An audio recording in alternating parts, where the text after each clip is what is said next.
My name is Maria Marsh. I'm Wildfire Prevention Specialist with Truckee Fire.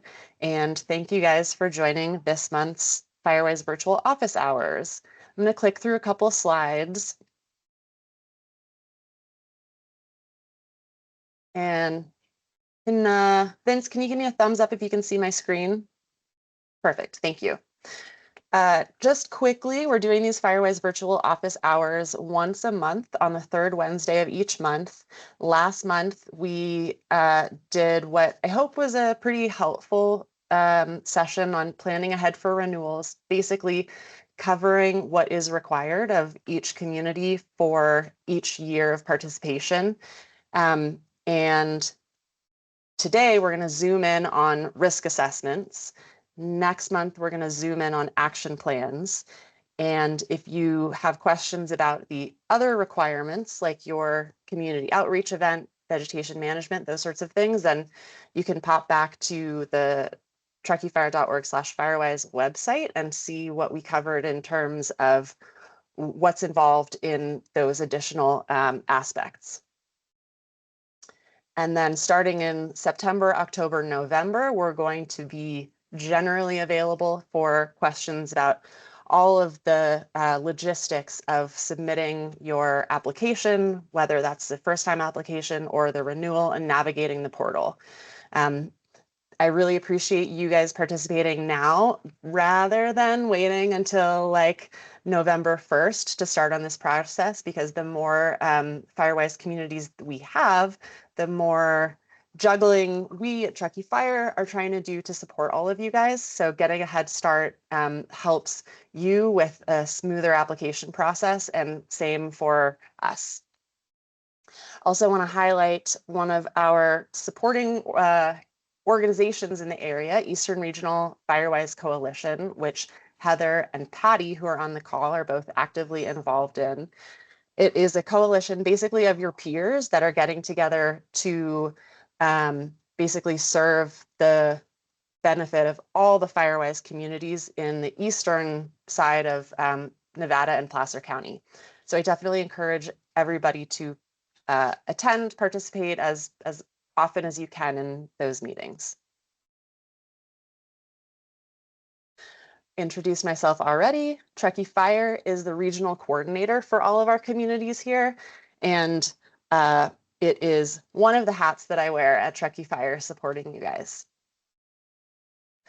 So without further ado, we're going to deep dive into talking about risk assessments. I'm mostly going to be talking about this in the context of the renewal application, but pretty much everything that I'm saying also applies for the new communities. So I'll try to make the distinction where possible. The risk assessment, just going to cut myself off there and get to it when I get to my slides. So the risk assessment document is due when you first apply for Firewise recognition, and then it's due for renewal every 5 years. Oops. So that's the part of the application that we're zooming in on today. The risk assessment is considered a snapshot of a point in time. So if it was completed in 2024, it can be renewed and submitted in 2029.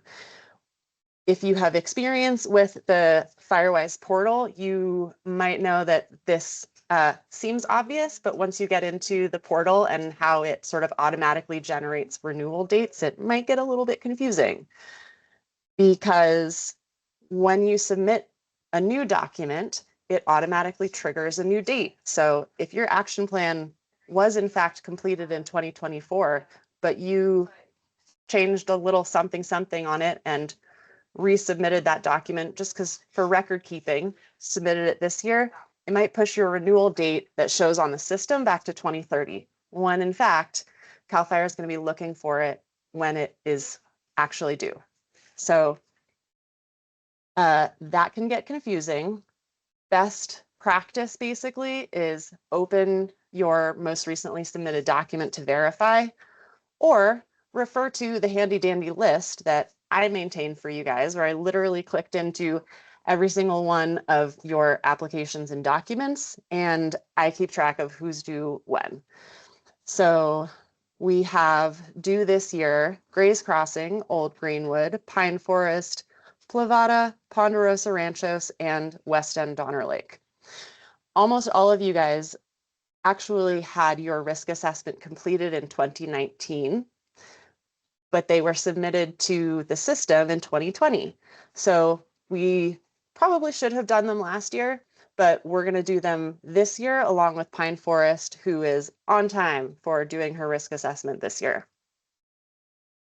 Pine Forest and Plavada, you guys have the unusual occurrence of having your action plan update at the same time as your risk assessment, which is great. I don't really know why the risk assessment and action plans were originally set on a different renewal schedule, 5 years for risk assessments, 3 years for action plans.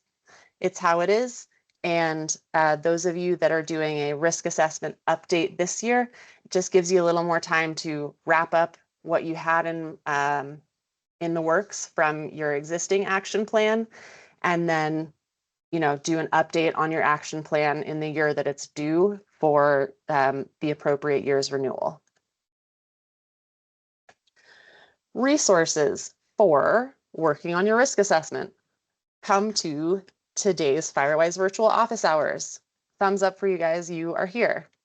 Oh, I thought I had a little star thing. Anyway, imagine stars and balloons there. Really happy you guys are here. This simplifies the process for all of us, and you guys get to hear and learn from each other's questions that are we'll have plenty of time to talk about. For those of you that are in existing communities, you got an email from me with basically a meeting poll to schedule or request a time for reserving your risk assessment walkthrough. So if you haven't responded to that yet, please respond to that so I can get you guys scheduled.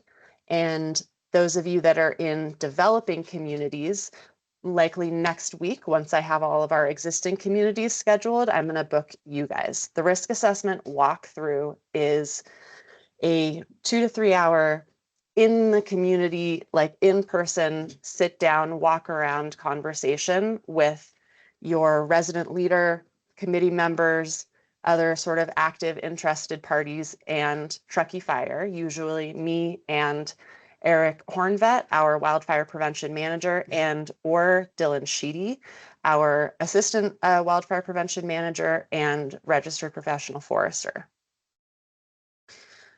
We talk through the information that goes into the risk assessment, what particular concerns you might have about your neighborhood. We give you information about the stats within your community, the condition of structure features and defensible space mitigations that we've observed through our inspections, and then basically work together to produce the risk assessment document, which is ultimately what gets submitted to CAL FIRE and NFPA for review. Those of you that are renewing a risk assessment, in preparation for our walkthrough appointment, I strongly suggest that you review the existing, basically expiring risk assessment document. Think about how far you've come. Think about what risks still remain that there's more work to be done on. Think about what has been addressed. And we'll talk about those things when we have our risk assessment walkthrough. I also encourage everybody to sign up for the Eastern Regional Firewise Coalition's mailing list. They're working with a partner organization, the Fire Safe Nevada County Coalition, to host an in-person meeting in our neck of the woods to support writing risk assessments and action plans. So sign up for their newsletter so that you get information if and when that's scheduled this season. And then lastly, this is mostly what we're going to be looking at today. Access resources on truckeefire.org/firewise/admin. And this is what's there. We're going to be looking at all of these documents. This is a snapshot straight from that website, truckeefire.org/firewise/admin. And the big exciting thing is that the Fire Safe Nevada County Coalition produced an awesome how-to guide for writing a successful risk assessment. And we, Truckee Fire Protection District, overlaps Nevada County, but we also include parts of Placer County and the incorporated town of Truckee. So stuff operates a little bit differently with Firewise communities within the town of Truckee. So I have gone ahead and completely Frankensteined their document and added notations for what's specific to Truckee Fire. And that's what I'm going to walk through with you guys today. And what I'm hoping is that it sets all of us up for success in a collaborative process for completing the risk assessments. With that, I'm going to jump over to show you guys what I'm talking about here. We should all be pretty familiar with this website at this point, truckeefire.org/firewise/admin. This is sort of the landing page for a lot of what you guys are, informing your residents about, the resources that you're using, and everything that you need for both becoming Firewise or maintaining your Firewise good standing. I'm going to scroll down here to the risk assessment section, and we're going to click on how to write a risk assessment. I'm going to switch my screen to make this as easy to view as possible. This is basically how I would suggest you guys operate. Have the how to write a risk assessment document open. That's what I have on the right side. And the actual template open at the same time, which if we scroll down, the actual first page of the template is here on page 3. That is also linked from, not that one. Where are we? So the required template is the first link when you're on the admin page. The first link will take you into the Firewise template, and the second one will take you into this how-to document that we're looking at. So with both of them up, I'm not going to read to you guys. I thought about playing the video that I encourage all of you to watch, but I'm not going to do that either. The very first thing that I will say is that it would be great if you guys watched the video on the NFPA site about risk assessments, why they're important, and what the process actually is. Again, things operate a little differently within Truckee Fire District because you guys have this unusual situation of having a fire district supporting you in the regional coordinator position. So you won't be doing as much by yourself as is represented in the video, but it's good to sort of understand a refresher on wildfire behavior and why we're doing what we're doing for our communities, right? So the link is within this document, and it's also one of the links on that admin page. You guys are already working with Truckee Fire, whether it's your first risk assessment or the quinquennial, that was a new word for me, quinquennial, every 5-year risk assessment renewal. And they jump right in to walking us through page by page. So we're going to sort of skim through this, and if you guys have questions, go ahead and unmute and just jump in, or if you want to save them for later, that's fine too. But I'm happy to go into more detail if you like. Assessment participants, this is pretty straightforward. And I included in here the way that you should include Truckee Fire if you're including us. Well, you should be including us, but what of our contact information to include here. They seemed to sort of forget to put the column headers here, but what they want is name, title and agency, phone number, and email address. And you guys can remember that by, the example that I have on the how-to guide. Your site name, most of you guys have this already. CAL FIRE is, because of the number of Firewise communities in California, for clarity purposes, they are currently trying to resolve any duplications, make some changes to names to improve clarity when someone is searching for a community by name. So we might be coming to you guys with some suggested or recommended name changes. That being said, don't get too creative. They want it to be somewhat descriptive of the, neighborhood. We're not going to have, one called the Truckee Tahoe Firewise community, because that's not really accurate of what the neighborhood it's representing. City, county, state, you guys know all of those. Boundary description, even if you are bound by a certain development and HOA, I would encourage you to also include a list of the main roads within the community, or say, roads branching off of Richards, for example, so that we have a lot of people, whether it's CAL FIRE, NFPA, insurance agencies, we have a lot of people looking at information about our Firewise communities now that aren't necessarily familiar with the region. So it's helpful for everybody if there are some more descriptors in there. That being said, we also include the map that Fire Safe Council creates for all of us. So that information is there as well. Going on to area, there's a set of stats that we're going to provide you that we get from a Fire Safe Council board member that does a bunch of mapping for us. And one of the things that he provides is county statistics on acreage, number of dwelling units, types of ownership, lot sizes, and also elevation.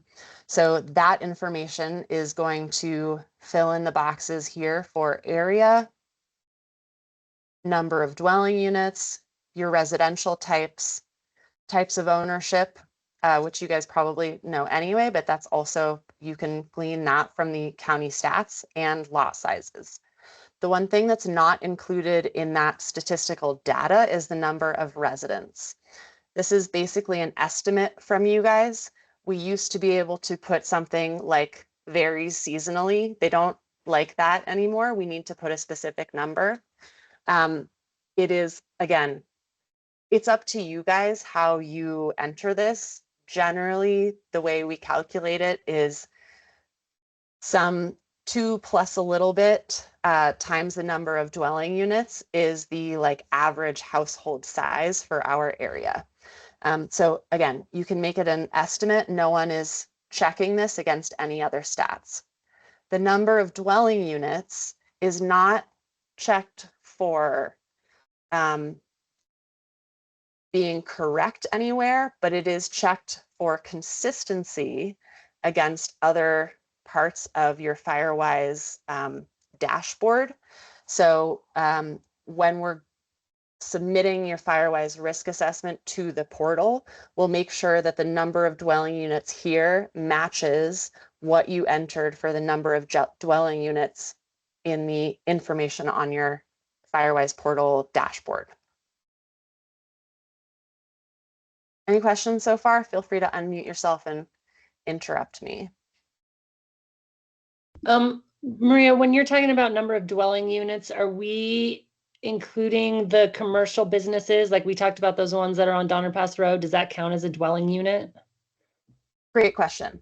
No, Firewise stats are mostly, the counting parts are mostly about residences. Yeah. What they are counting is if there are multi-unit residences, then they are looking at, for example, if there's a condo where it's one building but multiple units within it, And the stats that we get from the county indicate if there are guest houses and ADUs. So no one is, taking a ruler and a calculator to check the numbers. So, if your community has a lot of multi-unit dwellings, then you might want to take that into consideration. If you've got, one or two here or there, then, it's not going to really make that much of a difference in the numbers.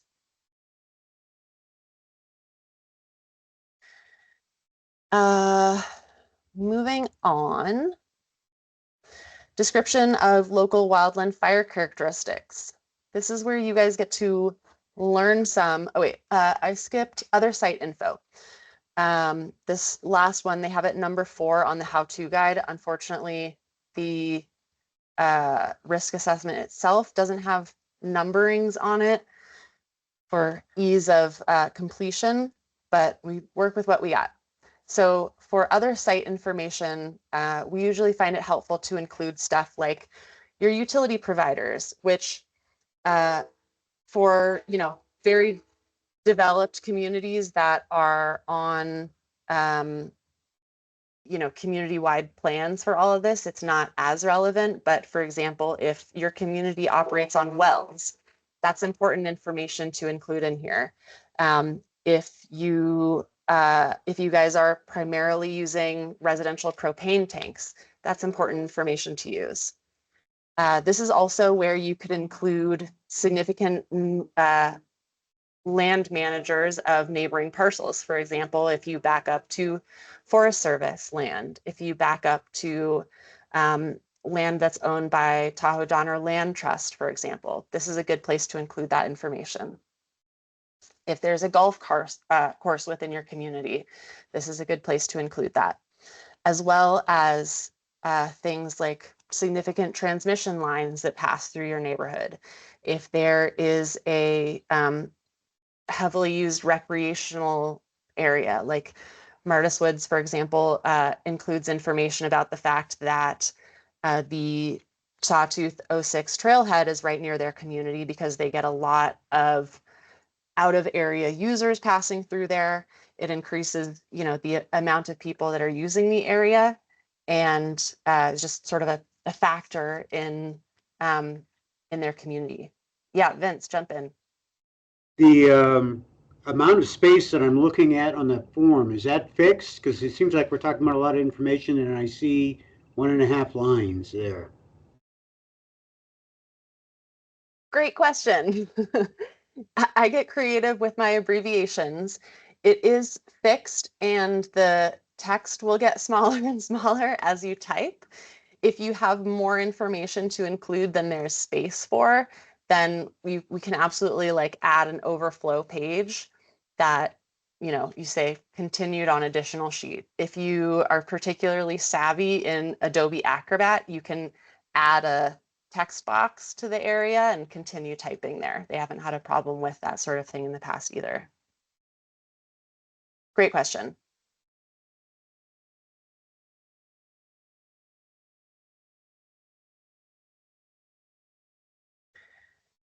All right, moving on to description of local wildland fire characteristics. The first 2 questions here, I have a bit of guidance on. First is the common vegetation types in your site. Most of our region falls into one of these 2 categories, upper montane or lower montane. And you guys are welcome to basically, copy the name of the one that seems to most match your, it's mostly based on elevation, which vegetation type is most common per the elevation, and rearrange the order that they're in based on how common they are in your area. That being said, a lot of our communities are heavily landscaped, so you can put that in as well. Heavily landscaped within 100 feet of structures, common areas, or further distances, primarily upper montane forest, for example. Again, these are pretty flexible areas. They are reviewing them when we submit our applications, they're reviewing them to make sure they are completed and thoughtful and make sense. But they are reviewing hundreds of these when it comes to renewal time. So they're the importance of accuracy and how complete we're being is mostly for how helpful it is for us and for you guys in terms of working within your community. For topography, for elevation, you can get a precise range of elevation, again, from the county stats. You can also, check the average elevation, at your own home. Again, not particularly specific, within a range of a couple hundred feet is going to indicate the right amount of information. You can describe the geographical features that they explain here, just based on your own understanding of what direction your community is, the slope is facing, and that sort of thing. If you are the sort of person that wants more precise data, then you can go to caltopo.com, and they have an amazing amount of information that you can research, understand, and include the summary of in this topography section. But again, general information is what's needed here. As they guide in here with number 5 for severe wind exposure, all of our areas up here are regularly exposed to winds. If you do find that you have frequent severe winds within your neighborhoods, then you can mark that as well. And our whole area has a history of fire occurrence, so you can check that box. The next couple pages, which is really like the bulk of the work for the risk assessment, we are happy to supply you guys with some data. So generally, this is these observations are completed by an informal poll, basically, of community members walking or driving through the neighborhood, taking a tally of what they see of these structure features and defensible space management within their community. Because Truckee Fire has been conducting defensible space inspections within the region we're actually in our 4th year now, so we're circling back to communities that were originally inspected in 2022. We have data on this that can help you guys complete those. So as we meet with each of you, we're going to be providing inspection stats, which are going to answer the questions of what percentage of your homes have non-combustible roofing material. Most of you will be able to guess the answers, the ranges for many of these, but some of it will be surprising. So we'll be providing you stats to check these off. If any of the information that we provide you don't feel is accurate, then switch it to what you feel is an accurate representation of your community. But we'll be providing those stats, and I'll have you guys then come in and check the boxes. Same for whether the areas are maintained in zone 0, which NFPA calls the immediate zone, zone 1, which they refer to as the intermediate zone, and zone 2, the extended zone. So again, that's information that we'll provide you guys. And it's good to read through and sort of look at generally what they're asking here for. It's the same thing that we talk to each of you about when we're doing your defensible space inspections and talking about defensible space priorities within the region. Any questions about that?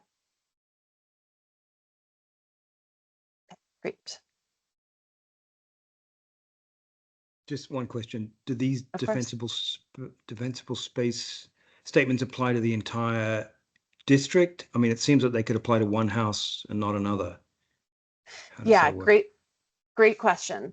So our inspections are conducted on a parcel to parcel level. Some of them are curbside only if we haven't been invited onto the property to do a full access inspection. Information like the material of the roof and the material of the siding is going to be pretty accurate from a curbside inspection. Information about other things like vent sizing, gutters, and the degree to which the defensible space zone is maintained is, there's a margin of error if we haven't seen the backyard of a property. We're then looking at aggregated data. So the information I'll give you will be, for example, 300 homes within Armstrong Tract inspected, 270 homes were identified as having non-combustible roofs. And then, so you'll be able to say 75% of our structures have non-combustible roofs, for example. So you won't be seeing individualized reports on anyone's property, but it will be specific to the boundary of your guys' neighborhood. Okay, sounds good. Great. Common areas or adjacent public lands. Most of our communities have some, larger green space, or more likely, honestly, are adjacent to some sort of public lands. And then the subsequent question, is there a management plan for these fuels? So the great news is that Truckee Fire completed a community wildfire protection plan in 2024 that addresses fuels management within our whole district. So that is a district level plan. So that can be referenced in this space for all of our communities. And then each community can also speak to specific projects happening adjacent to them. So for example, Heather in Pine Forest can reference a recent fuels management project on a large open space near her community. Information about those individual projects can be found at the addresses linked here, truckeefire.org/projects and truckeefire.org/grants. There's also potentially other agencies or other land managers that are doing projects on your adjacent property that hopefully, if you guys are not already tied into those lines of communication, we can get you tuned into them, because those agencies are generally very interested and active in communicating with the residents that are in the communities that abut their lands, because we're the ones that are benefiting from that fuels management work that they're doing, so they want us to know about it. So those are the sorts of things that you guys can mention in this area of, is there a management plan for these fuels? And then additional comments or observations. This is a good spot to, throw in other specific information that you guys have. You might state that you have an older community, as in the buildings were constructed a long time ago, or that it's a newer community. So all of the buildings, meet newer building standards. You could talk about if you have structures that are very close together, if you have a lot of one-way streets in your community, that sort of thing. Other things that, we haven't captured in the other parts of the risk assessment that might influence things like, structure vulnerability or resiliency, the condition of defensible space and fuels management, and or evacuation circumstances or challenges within your community. And I know that's a small space for some big topics, but those are also things that, they can just be little bullet points here, and then we'll include them in more detail in the next sections. So the last two sections here are these big free forms for summary and recommendations. These parts we will provide you guys with the majority of the content that's going to go in here. You guys don't have to come up with this on your own. And this is really where, you know, the most collaborative part of this process is going to be. We will be primarily, what CAL FIRE is looking for is that we're summarizing the information that we've included in this section. So we'll be summarizing and providing, you know, more information about the roofing material. It doesn't ask up in this checkbox section if they're about, you know, the number of homes with wood shingle roofs, but that's something that we'll call out in the specific summary area.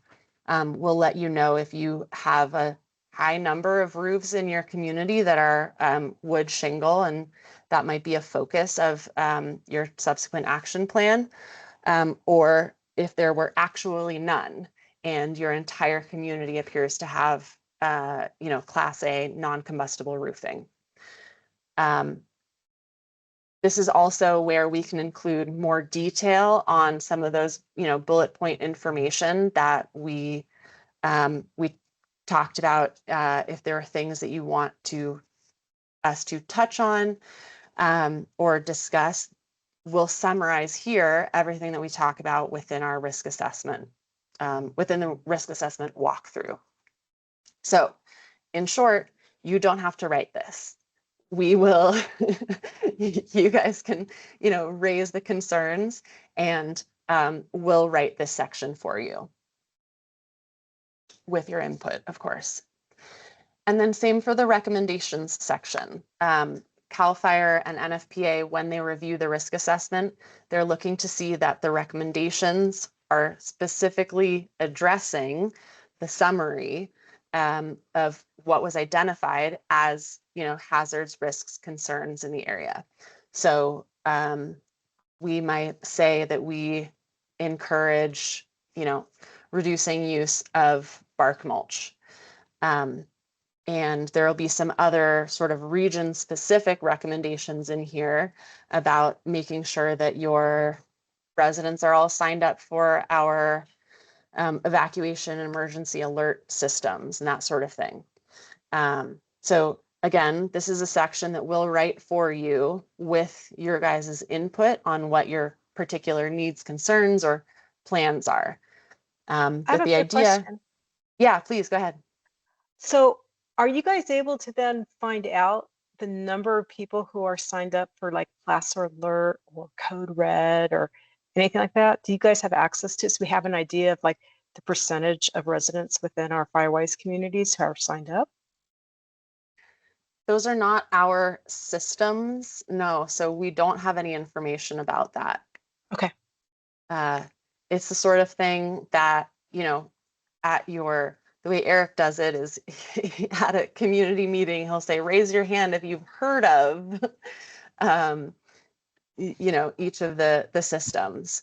Yeah, so we don't have a way of like measuring that, but it's always something that we encourage. Maria, since James is on the call, even though he's in another capacity, do you know, James, how many people are on the evac systems for Truckee? Sorry, do you mind repeating the system you're talking about? I missed it. It would be Code Red. Well, actually, it would be Code Red or Alert, Placer Alert, because we. Okay, we yeah. both. So for the, I couldn't tell you on for Placer because that's outside of the town of Truckee's jurisdiction. But within the town of Truckee, you know, it's hard to get the exact number of people exactly within the Code Red system because everybody can sign up for phone call, text message, email. If you're hearing impaired, I think it's called TTY. And so the teletype communications. And so I believe when we send out, if we were to send out an alert to the entire town of Truckee, it's approximately 21,000 contacts or so, I believe. And so, that's could be family members of residents, actual residents, second homeowners, and things like that. So hard to put exactly a number on what it is. And then there's also, that's not including the unincorporated areas of Nevada County. Did that answer your question? Yeah, I mean, as a Firewise leader, I'm always interested in, of my 70 people, who's on and who's off. But yeah, at a high level, it does. Thank you so much. I don't think we'd be able to provide lists of who's signed up and who's not. I know that we do have some access of the people who are signed up, but there's kind of limited access within the Code Red system on how many times we can dive into that list. They try to keep it as proprietary as possible, unfortunately, and part of that's a way for them to protect our ability to jump from service provider to service provider. We do have the ability to do it, but it's kind of on a limited basis, and we could pay for it if we wanted to continue pulling it, but there's not a whole lot of benefit from it. So we just, I like to use a good example of Tahoe Donner. There's a lot of people there that are very active and signed up for emergency alerts, but I continue to show up at their annual member barbecue every year and try to get people to sign up. And I would say 99% of them say, yep, I'm already signed up. But still an opportunity to get that 1 out of the 100 that aren't. And the people that, continually hear it, maybe eventually they come to it and sign up for it. Sorry, long-winded answer, but. No, good to know. So next time I can just say that information is not available rather than we don't have that information. Thanks, James. I won't ask the question next time. We know Heather likes data. And Patty, you guys both like data, so. Cool, well, great question. And let me see what else we have here. Okay, after the summary and recommendations, we are going to scroll past an informational page, and this is, oddly enough, the page that we hear people have the most difficulty with, which is including your map. It's set up so that if you click on the box, it should, I hope you guys can still see this pop-up thing that says select image, and then you can browse, basically open your file system and insert your map there. Weirdly, who knows whether you have the Adobe Acrobat Pro or whether you're working on a Microsoft or Apple. People have different challenges with this, but the map that you are going to insert is the one that we have provided you guys with. That is sort of the standardized map because we have all of our maps provided by this wonderful board member of the Fire Safe Council. So that's what you will upload there. If you have technical difficulties with it, then we can always add it into the document as another page. And then there's a ton of information on the last couple of pages about the Firewise program, renewal information, and all that sort of thing. And then the last couple tips on the how-to document is to refer to existing examples. So they have one here for a Colfax community. At our website, you can see one from a Truckee Fire community, and that can be helpful again because there's a lot of information that might be similar or shared between nearby neighborhoods. And then lastly, this thing that she links to down here is the same one that I mentioned at the very top, which is, I'll click into it so that you guys can see the Community Wildfire Risk Assessment tutorial. So this brings you through information about the environmental features that impact ignition resistance in the context of a wildfire, how to identify particular geographical features, and details about using the risk assessment in order to complete your action plan. So tons of information there. The last thing that I'm going to do is jump to the portal and show you guys where you will be submitting in it. Armstrong Tract, I'm excited to jump into your dashboard here as an example. And for each of you, whether you are renewing or starting your Firewise journey, each year you need to resubmit an application. So when you start your application, the risk assessment is just one part of what you're submitting. And when you attach the document here, you'll you can put in Truckee Fire as the name here. Your guys' names as resident leaders and community members will be within the risk assessment document itself. You will upload the file, ideally one document. It can get really confusing for CAL FIRE if there are a lot of old documents and replaced documents on the portal. And then the date assessment completed. Ideally, what we should be putting here is the date that we do our sit-down meeting. It's kind of flexible, like I said, because the system reads it one way. You know, when we're completing the risk assessment really applies to the whole year. But if you are doing a renewal, you're going to want to make sure, let's see who's doing a renewal this year, who's on here. Grace is doing a renewal. So when you start your renewal application, it very confusingly is, oh, look, it updated it. That's great. So you, in the past, it carried over what you had before. So anyway, you want to make sure that you are uploading a new file and including make sure that the date here is accurate for this year. The other thing that you can do is, let's see if it lets you do it in review.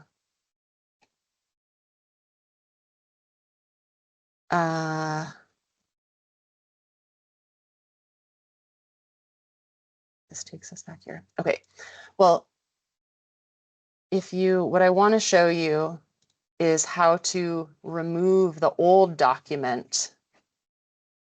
But you know what? We'll get to that when we get to navigating the portal in September. So right now we can just focus on the actual risk assessment document, getting our walkthroughs scheduled and starting to work on this collaborative document together. So what questions do you guys have?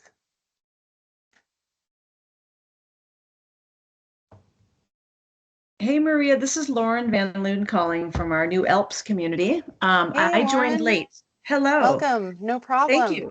We missed Thank you. introductions, but we're happy to have you. Thank ALPS you. is I'm what so we're sorry. calling... I got stuck. No worries. Do you want to explain what the ALPS in Truckee is now referring to? Sure. I said such a cool name. I'm happy to. So I live in Prosser Heights, and we have some small-ish neighboring areas to Alder Hill, which is kind of the private gated community above Prosser Heights, and then Stony Creek, and what's the other one? I guess that's Prosser. Yeah, Prosser Heights, Alder Hill, and Stony Creek, the three of them. And that you came up with that acronym, right, Maria? That ALPS. I did. Alder, Prosser, Stony Creek. I love it. It's great. Yes, we're happy to get started here in our neighborhood. Awesome. What's your question, Lauren? We're recording this, so you'll be able to look back in the recording and for anything that you missed, but feel free to ask your question as well. Okay, great. Nice. So my question was, what's the best way to start scheduling the walkthrough for the risk assessment with you or Truckee Fire? Yes, great question. We are finalizing our scheduling with our existing communities, and then I'm going to send an email to Our developing communities, almost all of which are represented here, which is amazing, with kind of a Calendly poll of the available times that we have for you guys. It's probably going to be a 3-hour block of time. So for our existing communities, we're blocking for 2 hours, and might not even use all of that time depending on how much communication we have throughout the season as well. But for the new communities, we like to block 3 hours, and we'll send, basically a meeting poll so that we can get everybody on the calendar without going back and forth. Does this time work for you? Does that time work for you? So I'll be sending that out probably next week, and then you can confer with your committee members what works best for the most people. Select your, 1, 2, and maybe 3 times that are available, and then I'll get back to you guys with which ones we're going to schedule you for. Perfect. Thank you. Of course. What other questions do you guys have?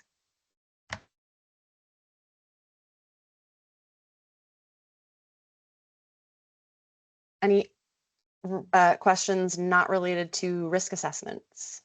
Oh, go for it, James. I'm really sorry if you already said this, but do you recommend just holding off on completing the risk assessment until we've done kind of the on-site walkthrough with Truckee Fire staff, or what do you recommend? Not even necessarily. I mean, since we've covered this amount of information, you can absolutely start in on it. The data that we're going to be providing, so you guys in Hopkins Village, about half of the inspections that have been completed for within Hopkins Village were done as part of the construction process. So I want to get those having like a sort of more current, realistic inspection so that we have information about defensible space and that kind of stuff. But there aren't going to be a lot of surprises in the walkthrough when we talk with you guys, especially because it's a more developed and newer community. So absolutely feel free to start on that and just leave some gaps if there are things you're not sure about yet. Yep. Sounds good. Thank you. Yeah, of course.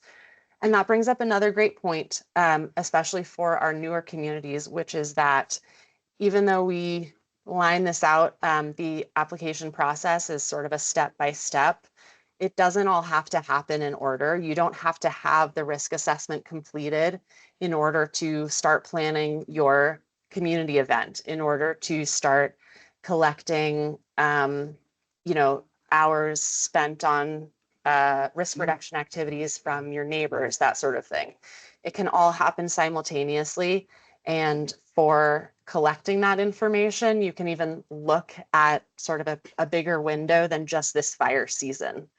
So if you have been working on becoming Firewise since last year, if you've been talking with your neighbors and having community meetings about it, if you've been holding community cleanup days before even talking about it being part of a Firewise process, then include that information. That's relevant. Any questions about that? Maria, this is Lauren, and forgive me if this has already been asked and answered, but is there a way to get a list of all of the community members? Because we have quite a few houses in ours, and with just names or email addresses or?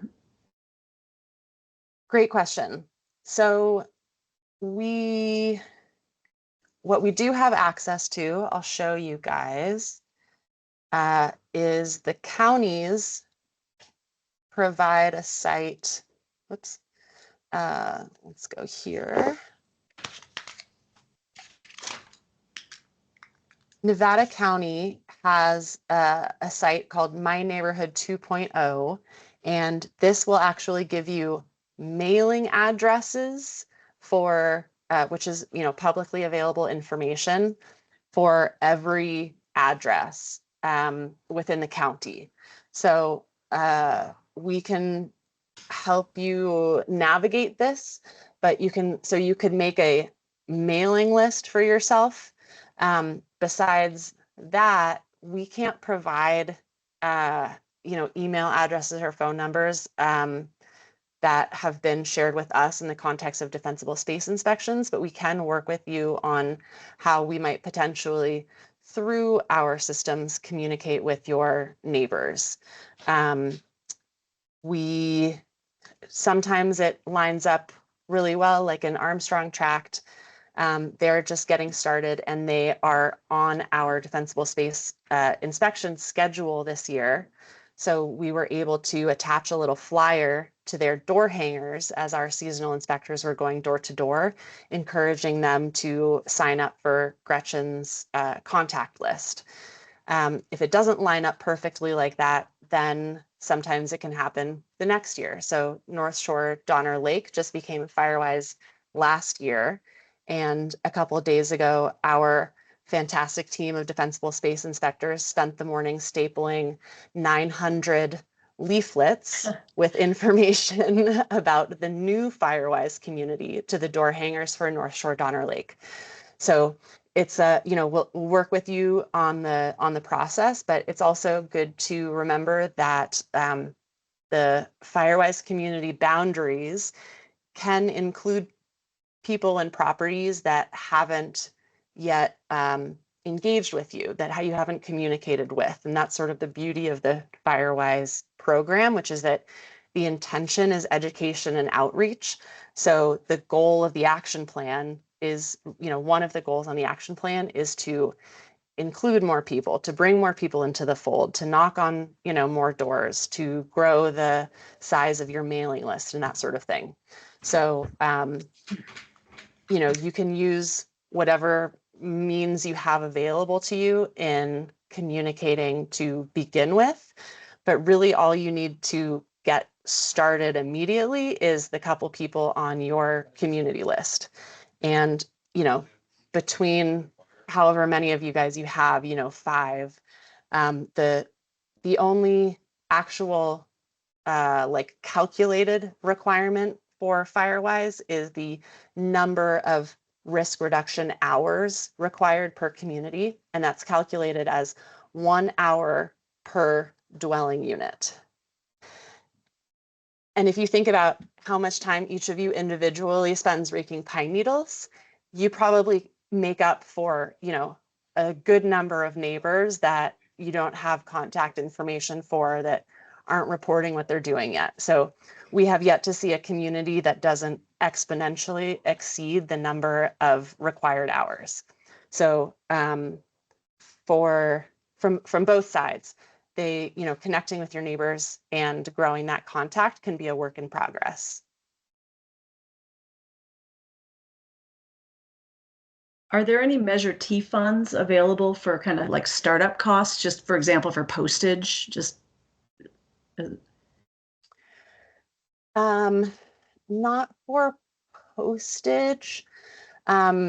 If you were flyering or something like that, we could probably help out with, doing it in the office. We printed the flyers for Gretchen and did the work of stapling it for Armstrong Tract. So for that sort of thing, we can help out.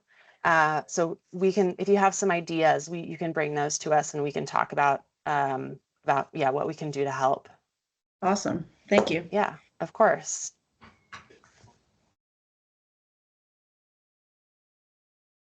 What other questions do you guys have? I don't have a question on the risk assessment, but I wanted to let the community know that we posted the video from the Fire Ready Truckee Tahoe event, and it has really, really great presentation material from Eric, James, Michelle, and who am I forgetting? Oh, Jason. And it's up in the photos, so I'm going to just share that with you guys. If you don't know this link, it's escaped me. And then the other thing, and this is just random, it turns out that there's a monthly meeting called the Golden Meet and Greet at the Truckee Recreation Center that has somewhere between 40 and 100 people. And I submitted a What's in Your Go Bag presentation for them. And if that moves forward, I'm going to reach out to you, Maria and James, to do a fun and relevant presentation to the seniors of our community. The idea is that it might be a popular topic, so it's another opportunity for us to touch a community that needs specific or values specific information. So just kind of letting you know. I'll jump in, Heather. Thanks for that. Yeah, I've spoken to that group several times. It's a great group, very active. I would say that the number is probably closer to like 25 to 45 on Okay. a given meeting, but still very active. Great group to meet with, and yeah, I'm always happy to get in front of them. So let me know, and happy to help support. Cool. That's awesome. And I think that includes one of the communities that is captured within Vince's boundaries, which is the senior center. And we've sort of been collaborating on what it is going to look like to have the senior apartments included within a Firewise community. Yeah. So James, I think it would be great to have some, collaboration with you on that, because the, evacuation challenges and concerns is probably one of the things that community, that the senior apartments within the Firewise community want to address. It's not Vince's challenge to address, but something that, will sort of help bring community involvement to. Cool. And then also wanted to mention, Heather, is the video going to be up on the Eastern Regional page? I think that would be a great landing site for that. I'll let Linda know where it is, so she can put it up. I think it's a great idea. Yeah. Awesome. It's not the highest quality, but really the audio's good and the pictures are good. Sometimes the presenter steps out of the videographer only had one setting. So sometimes the presenter steps out of view. That's great. Thanks, Heather.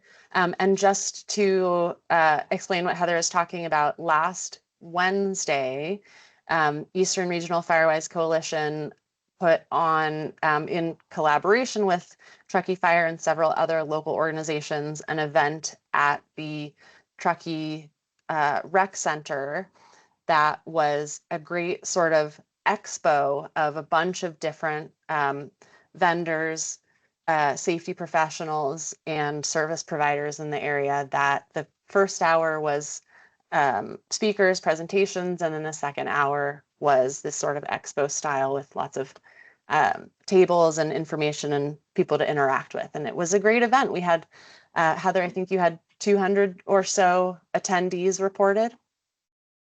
We had a really good turnout. Glenshire had probably the most number of people, but from all over the community. And it seems like it's something we were testing to see if this was an event that would have legs annually. And it seems like there's enough interest to do that, and some really great ideas and even bigger collaborations and how we can work together and make it fun and approachable and relevant, and everybody walks away with a little bit more knowledge and feeling a little safe. Awesome. The great thing to know about a community event like this is that this can count for your community education event for your Firewise requirements. We, of course, want you to, advertise it, encourage it within your community, and something that is conducted within your community is also always great. You're sort of likely to get higher turnout for something that's happening on the, cul-de-sac down the street. But this can count as the educational event. And then if people from your neighborhood attended, they can also put that in as some of the time that they spent on their risk reduction activities. So Gretchen, if you were there for 2 hours and you raked pine needles in your backyard, for the last 3 months for 5 hours each month, then you're adding up pretty quickly to the required number. Any other questions?